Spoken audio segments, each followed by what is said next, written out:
guia politicamente incorreto da América Latina. O Leandro Narlock. Narlock vem do Senhor dos Anéis, sabe? Narlock.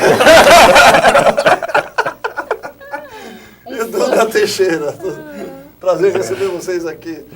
Aliás, estava falando uma coisa que é muito curiosa, que é esse termo América Latina, que vocês explicam aqui no livro. Quer dizer, é um termo que não surgiu aqui na América Latina, na verdade, né? É, exatamente. Surgiu na França, né, em 1860, uma história dramática até do imperador Maximiliano. A França, ela conseguiu, com a cisão de conservadores e liberais no México, ela se aliou aos conservadores e criou um reino francês no México. No México. Até o rei, um primo do Dom Pedro II, né, um nobre mesmo, o Maximiliano, virou rei do México, e o cara tinha boas intenções, ia ser um bom rei. E acabou morto, né, acabou assassinado pelos mexicanos.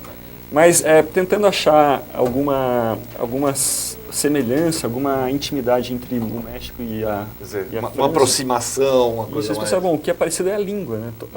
Quer dizer, qual é o ponto comum, né, que une... É o latim, né? O fato de o francês vem do latim. Isso. E era um jeito de deixar os britânicos de fora, né? Porque não falavam nenhuma língua latina. Vocês não são latinos, né? Nós, os latinos. Imagina o francês falando isso, né? Nós, os latinos. Isso vem na esteira do Guia Politicamente Incorreto do Brasil. Da história do Brasil. Da história do Brasil. Que eu escrevi, deu um baita sucesso, né? Tá 80 semanas na lista dos mais vendidos, vendeu 200 mil exemplares. Daí eu e o Duda, a gente frequenta o mesmo clube, aqui perto. E é um clube de quinta categoria. O dirigente do clube vai gostar disso.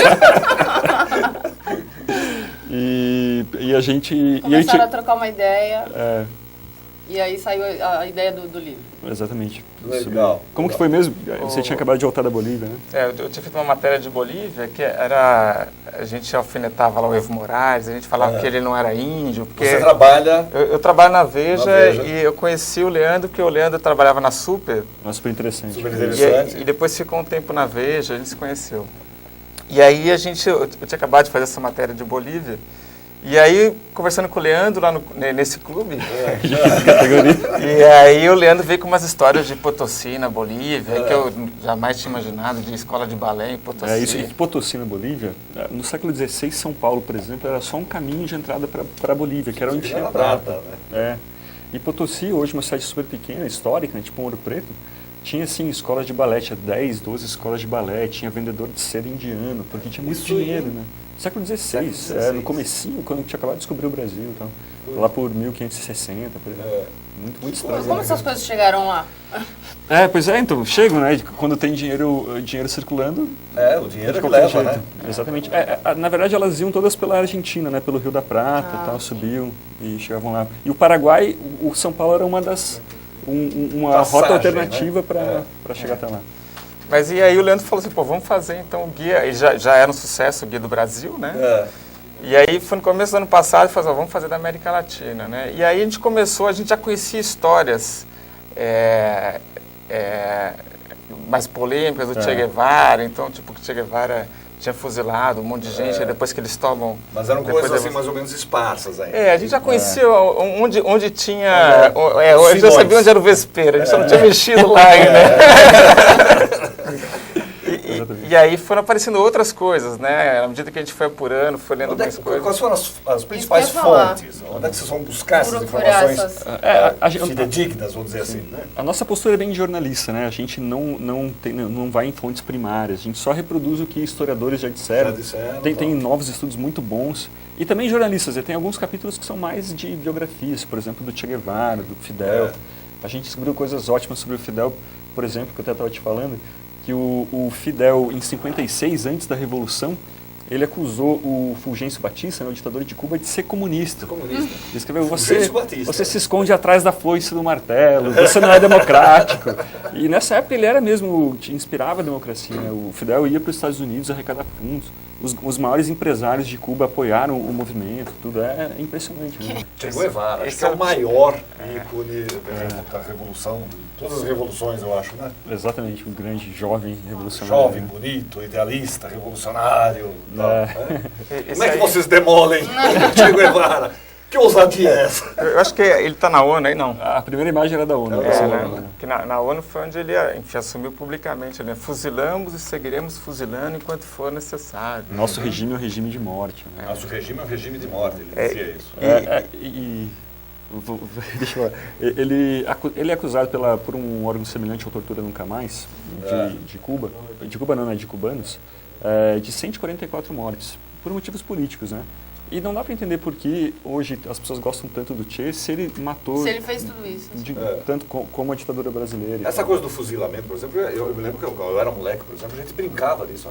Vamos te fuzilar, paredão, o negócio do paredão. Isso era tão forte, né? E isso se diluiu com o tempo. Né?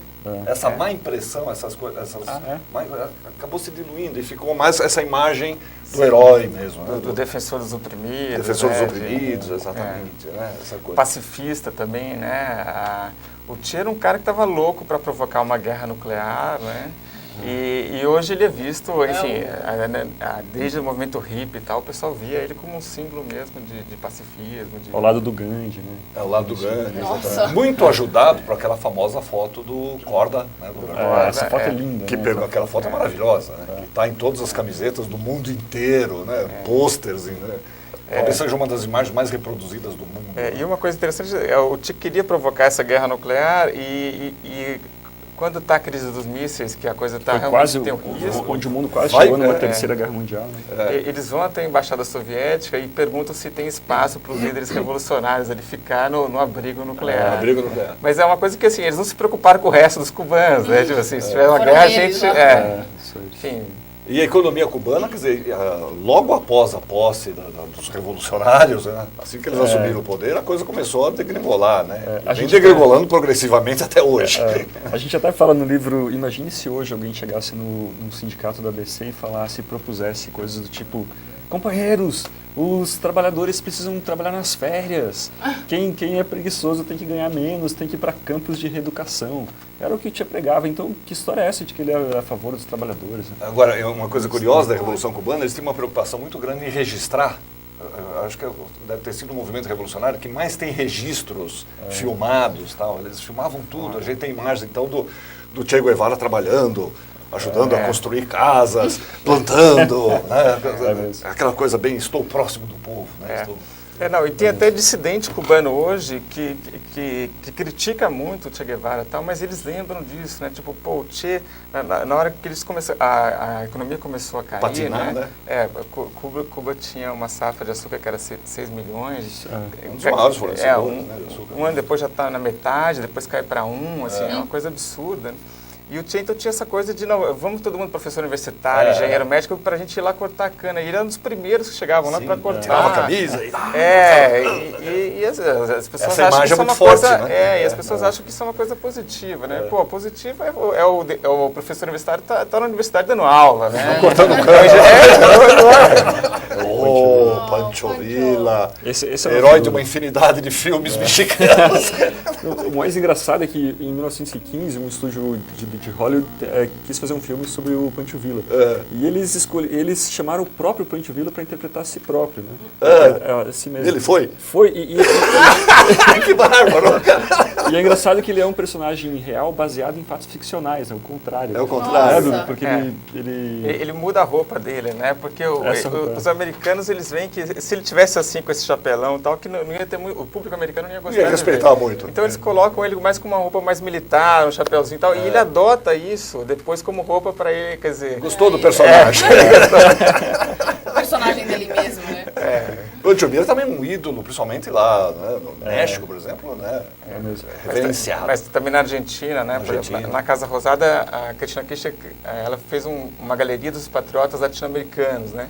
Então tem a foto dele lá, e muito porque o Pancho Villa, ele é visto como um cara que fez a reforma agrária, né? No México, tá? Um dos caras que... Só que ele teve chance de fazer isso, ele não fez.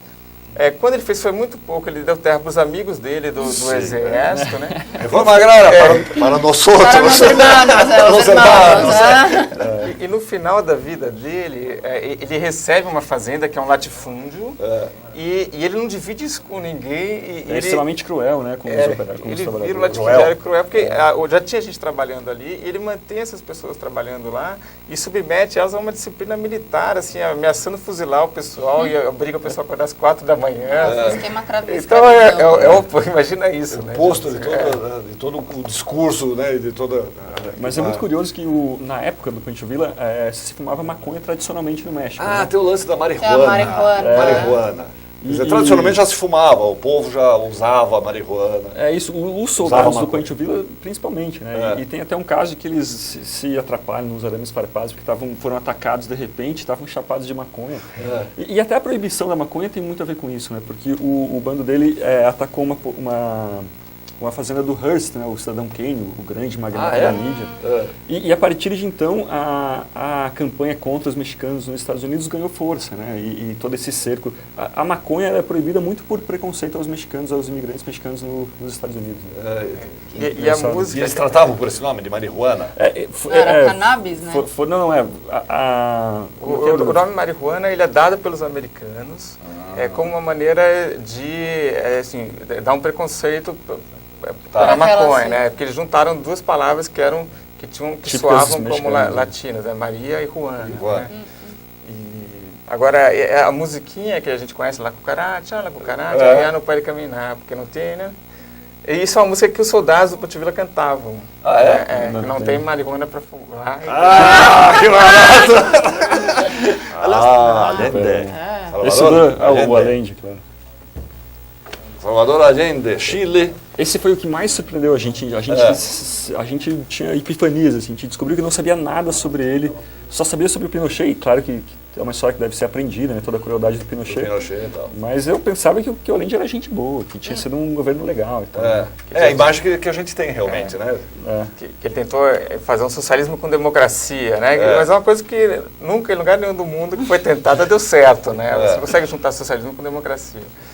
E o Allende, enfim, ele perseguiu a imprensa, né? Você tem canais de televisão que foram invadidos, né? Rádios que foram fechadas, né? Ele tentou o controle da La Papelera, que era a empresa que fazia papel, né? Que fornecia papel para as gráficas, para os jornais, né? Tem uma história muito boa das grandes greves, né? Greve dos caminhoneiros no Chile. Dos caminhoneiros, exato. Você tem eles tentaram estatizar um sindicato, eles tentaram estatizar o transporte dos caminhoneiros, que era gente simples, né? Tem muita gente que acha os caminhoneiros que eram da elite e tudo mais, mas eram os donos dos caminhões. E aí eles se revoltam e fazem uma greve que para o Chile inteiro, né? E essa greve depois fizeram uma greve, né, não só porque tentaram estatizar um sindicato, mas porque o Chile estava convivendo nessa época com um cartão de racionamento, né? Como existe em Cuba. Como existe em Cuba, perseguição à imprensa. Você tinha grupos armados de cubanos que davam aula de guerrilha dentro da residência presidencial, né? Você tinha uma situação de caos completo. Esses grupos armados que tinham o apoio do Allende, eles invadiam fazendas, né? Expulsavam os moradores com violência, invadiam fazendo desapropriação sem nenhuma desapropriações sumárias, né? O Chile ele é destruído em 3 anos de Allende, e aí você começa a ter essas greves, né? E o mais curioso disso é que o militar que mais reprimiu essas greves se chamava Pinochet. O Allende gostou disso e o Allende promoveu a chefe das Forças Armadas, né? E um ano depois... Ele foi o responsável pela... Juan Perón, é isso? Perón e Evita. Então são... Esses são dramáticos. Dramáticos. Né? Esse sentimento latino-americano profundo. E junta esse lance da paixão, do amor, da traição, da morte, né? Tem todo um conjunto de elementos aí. Uma coisa que a gente apontou no Perón, que está dando bastante repercussão, é essa coisa dele ser pedófilo, né? Pedófilo. Ele não é bem pedófilo, né? Ele era mais picareta que pedófilo. Mais picareta que pedófilo. As meninas tinham 13 anos. 13 anos... Ele leva essas meninas para lá, né? Depois da morte da Evita, é isso? Evita morre e eles querem fazer alguma coisa porque ele está muito chateado. Está muito triste, coitado do Perón. E aí eles criam uma união de estudantes secundaristas que a sede feminina é na residência de Olivos, onde fica ele. A sede masculina é bem longe. Agora a sede feminina é no Palácio do Perón, certo? É a ideia dele, né? E aí ele começa a promover jogos, campeonatos e tal, e ele começa a presentear o governo argentino, gasta 100 milhões de dólares dando lambreta para essas meninas. Que maravilha. Viagem, tudo. E aí nisso ele fica às vezes conversando com elas, né? A Argentina está um caos completo, porque... Enfim, o mundo está caindo lá fora e eu estou conversando com as menininhas de 13 anos aqui dentro. E aí tem uma que a conversa vai até muito tarde, Evolui. e aí ela liga para casa, ele fala, liga para sua casa e tal, e ela dorme lá. E depois ela começa a dormir sempre lá com ele, até que tem o golpe e ele foge para o Paraguai, né? Aí ela tinha 13 anos quando conheceu ele, e aí reclama o Perón. Ela fala, pô, Perón, mas 13? Daí ele fala, não tem problema não, eu não sou supersticioso. Picareta. Agora, um traço comum a quase todos eles, pelo menos, é esse lance, por exemplo, da nacionalização das empresas. O nego assume o poder, a primeira coisa que ele faz, nacionaliza tudo. Né? Até hoje é assim, né? É um discurso parecido, né, de atribuir a pobreza a potências estrangeiras. Exploração dos estrangeiros. A culpa é dos outros, a culpa desse problema todo. Os imperialistas que vêm aqui. Exatamente. E no fim, eles acabaram aumentando a miséria, né? Porque se você tira o direito de propriedade e deixa as pessoas inseguras com aquilo que elas vão lucrar, Ninguém investe mais. Ninguém investe e o dinheiro que está economizado vai longe. Né? Além das más administrações, né? Eles inflam essas empresas, né? Ficam com milhões de funcionários públicos, gerando gastos, a produtividade cai. Lembra no Brasil tinha... No Rio de Janeiro, só no Rio tinha 850 mil pessoas na fila para ter telefone. Para ter telefone, você lembra disso? Cara, o telefone custava uma fortuna, né? Você pagava, ficava horas, anos esperando. Você comprava as ações depois que vinha a linha. Eu lembro que tinha ações. Ações da tela. Agora, vocês tocam em outros temas também muito interessantes. Por exemplo, aquela revolta dos escravos do Haiti. Isso dos índios. Pouquíssimo conhecido, pelo menos aqui no Brasil, isso. O Haiti tem uma história muito legal, que ele era, dá para dizer que é uma Cuba do século XIX, né? Ele, até a Revolução de 1791, que foi a maior revolta escrava do mundo, a única revolta bem sucedida na América. Bem sucedida, né? Ela era a colônia mais rica do mundo, né? O Haiti, São Domingos, tinha um território 300 vezes menor que o do Brasil e produzia mais açúcar que o Brasil inteiro. 40% do açúcar do mundo. Tinha grandes teatros nas cidades do Haiti. E tudo isso com a revolta desabou, não só por causa dos conflitos dos negros, mas por causa dos brancos, né? Tinha os ingleses que tentaram se apoderar, os espanhóis, rolou uma bagunça danada de franceses republicanos, franceses monarquistas, porque a França também estava em revolução nessa época, né? Mas o mais engraçado é que os próprios rebeldes negros, eles não queriam abolição para todos. Com o passar da revolta, eles começaram a atacar outros bandos de negros para capturar escravos e vender esses escravos para os espanhóis, para os ingleses. Eles mesmos faziam o mercado. Exatamente. Libertaram os negros, pero não todos. Alguns a gente... porque... Só que lá eles falam francês, né? Sem perder la ternura. Mas era normal isso na época, né? Porque a ideia de liberdade geral para todo mundo ainda estava era uma coisa muito forte, começando. Né?